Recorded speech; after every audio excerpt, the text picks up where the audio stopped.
Hi, my name's Adam. Welcome to the channel. Thanks for joining us today. Today we're going to talk about 6 tips for adjusting to retirement. As I talk to more and more of you, and I'm in this industry longer, I realize that first 12 to 24 months is a real struggle for most of you. Now, this isn't going to be, the Bible around retirement or anything like that, but it will give you some tips and things to think about. The first tip for adjusting to retirement would be to create structure in your day. Pre-retirement, you're used to, you wake up, you have an alarm, you brush your teeth, you eat breakfast, you go to work.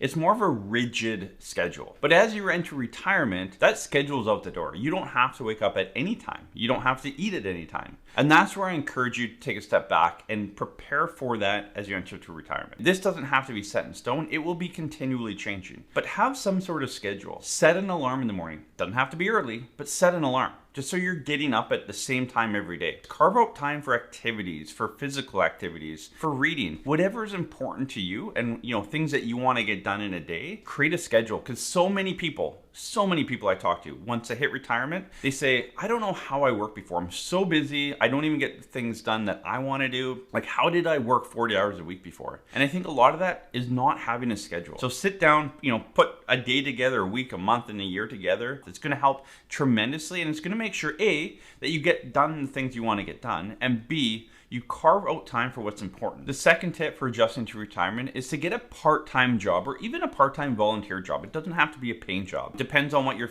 retirement financial situation is. Either way, the first 2 to 5 years of retirement, having a part-time job or something that can take some of your time and get your mind going and maybe your body going a bit more is going to be hugely beneficial for you. I've always said, when you enter retirement, you do not want to go cold turkey, which is, work to nothing. That's a recipe for a heart attack. And a lot of it is keeping your mind busy. When you're working, your mind is going and you're kind of keeping that. As you get older, naturally it starts to degrade. And if you go from challenging your brain on a daily basis to doing nothing, it's going to drop off really quickly. My mom retired just under a year ago. And 2 weeks ago, she picked up a part-time job, and it had nothing to do with pay. It's about keeping that mind busy. And I truly believe it'll help her live longer down the road because she's keeping her mind fresh. So the third tip for adjusting to retirement is to create a new budget. People hire us to put a financial plan together for them. One of the questions, and to me, the main question we ask in kind of our fact finder form, how much do you need in retirement? And we get answers that vary from $3,000 a month to $20,000 a month. Everyone lives a different retirement. A lot of people have no idea because they haven't run the budget yet. And I know if you haven't been in retirement, it's hard to run a budget for retirement. It's like moving to a different country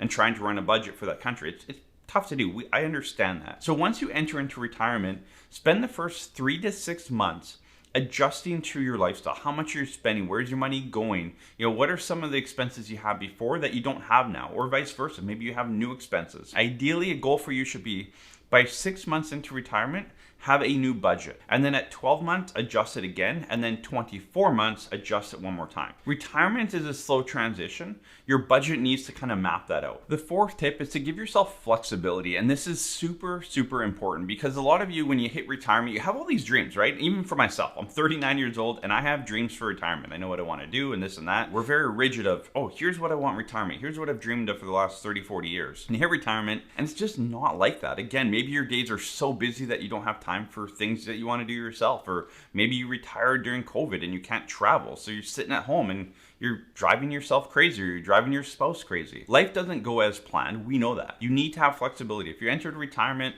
February 2020, you realize that your retirement looks very different than you had planned. You need that flex. COVID, yeah, sure, hopefully it was a one-time thing, but there's always going to be that next thing that will interrupt retirement. When you hit retirement, if you have your health, think about what you want to accomplish over the next 5 to 10 years and do as much as you can as early as you can, as long as you can afford it. Because at the end of the day, we don't know how long we have our health for. And that's the biggest thing. Once your health goes, then travel and a lot of things that you might have on that bucket list are gone. So make sure you have flex, enter into retirement as you head through retirement, both on your schedule and just on your mindset. It's not going to map out how you have it in your head. It's going to be changed. I promise you that. So just be ready for it. The fifth tip as you enter retirement, and I think this is by far the biggest one, is be ready for kind of stages of emotion. Again, entering retirement, I always say, is about 90% psychological, 10% financial. When you hit retirement, hopefully the financial piece is taken care of. You've worked hard for that. But those stages of emotions are going to come. I don't care who you are. Every single person I know has dealt with this. Whether it's, I plan to travel a lot and I can't, or I felt useful at work. When I went to work every day, I got fulfillment, and now I don't get that anymore. My spouse doesn't give me that, or my friends or people around me. That's not there anymore. A lot of things change as you hit retirement. 100% of people that I talk to, that I know, that have gone into retirement the last 1, 5, 10, 15 years, they've struggled with this. And I promise you, you will as well. Maybe you need a retirement counselor, someone that helps you emotionally walk into retirement. As you deal with emotions in life, whether it's in retirement or before, we struggle with maybe going to alcohol or drugs or something. Make sure you find a healthy coping mechanism. Maybe it's, you go for a walk, or you go play tennis, or you go do something that's healthy for you. I think that's the most important part.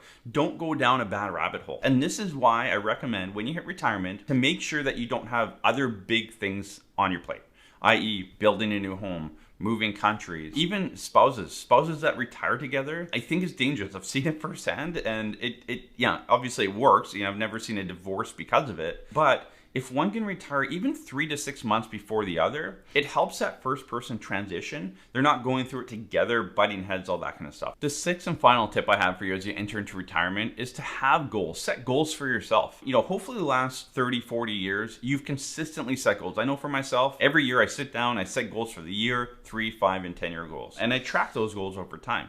And I think that's a large part of the success I've had in my life, both personally, business-wise, all of that.